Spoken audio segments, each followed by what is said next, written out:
as we would like to call it around here, and break down this new SCORE Act that was announced today. It looks like they're working to pass this thing here, and a couple of days, I think Thursday or next Thursday. I can't remember exactly the date on when they're looking to pass it, but let me go ahead and read it. You guys can kind of see the graphic there, but go over what this means. First thing being, they are looking to introduce a new law called the SCORE Act to help clean up the mess in college sports, obviously around NIL, things like that. The biggest thing is, and I wrote an article today about this where Mike Gundy talked about we need to make the student athletes employees.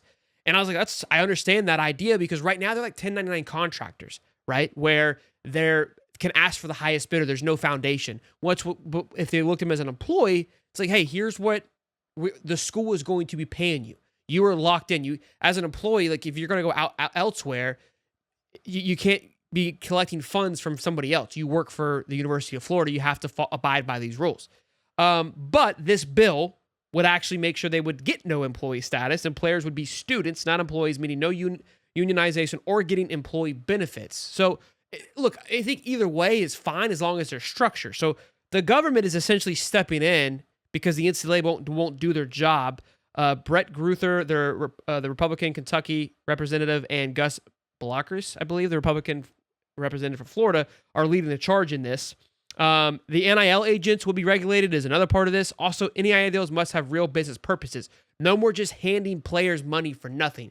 That's a big thing that we obviously made fun of Miami for with Ruiz, where that was kind of the big loophole when this whole thing started of like, yeah, I'm going to sponsor him with whatever this meme coin is. That's what his NIL deal is going to be. Like, there's no actual, representation going on. It was just, we're going to pay you $2 million for this NIL deal. And that was it. So I do like that. I think that all of these things that we went over is exactly what we've been asking for. We want the kids to get paid. We want these guys to get taken care of.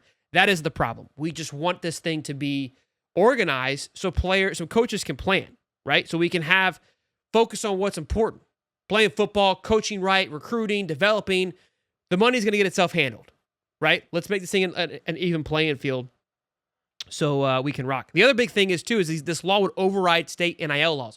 We talked about this when we had Ben Chase on, where states were running to get things passed, so the state would have an advantage over another state that was dragging their feet. Which is, again, there were so many variables that needed to get addressed.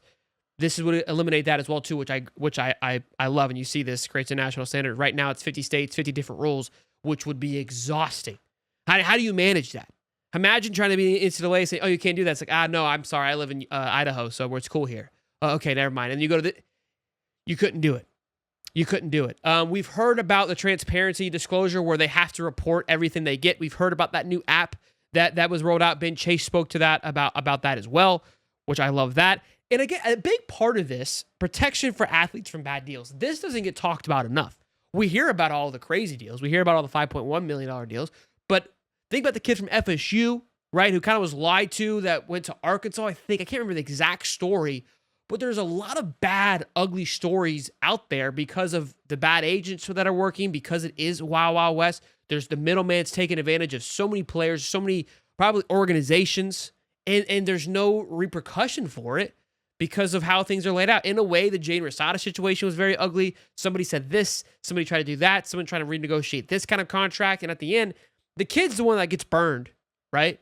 And I understand that, Florida, there's a bad taste with Florida and people try to blame who and whatnot, but there's a lot of, I would say, nastiness that was moved around with the lawyer part of this. So I think this is fantastic. This was great news. The other part of this, which I absolutely loved, and I tried to make sure I understood it because I read it like 9 times. So I'm like, this seems too good to be true, is that you only get one time to transfer, which is like, oh, hallelujah. I'm all for transferring, but if you could hop from school to school, from week to week, come on. And from how I read it, said roll back to the current guys, meaning if you've already transferred, I think you'd be canceled out. Don't take my word on that one. I'm trying to, get more on that. But we were able to confirm that you do only get one transfer with this new law put into place, which again, this is everything we've been clamoring for in one bill, act, however you want to call it, And right now, it's been crystal balled, if you will, that they feel good that it will be passing. And again, this is some people. I understand there. You got people that love to be mad and be frustrated about the NIL part of it, right? And the kids getting paid. That is what it is. Like you have to move past that part.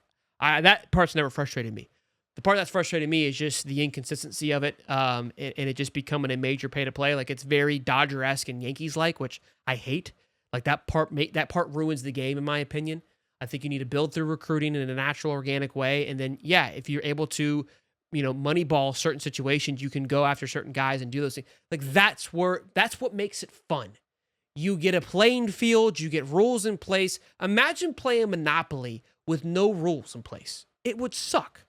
Rules make things fun. It constrains the game to make you think outside the box, be creative, be lucrative, if you will, with your money, and find a way to win with amongst the rules. If I could just go and play my son, I would bury him and make my own rules up as I went. That's in a way what's been happening. You can't do that. Can't do that. Rules are good. Rules are good. I'm a big rule breaker. I think rules should be broken too. Don't get it twisted. All right. There's a sweet spot for that. Kids listening, sweet spot for that. Okay. Sometimes there could be some dumb rules too. You can always change them. But we've had a lackluster of rules in this household, and it's time we buckle down the hammer. Time for Daddy to lock it up and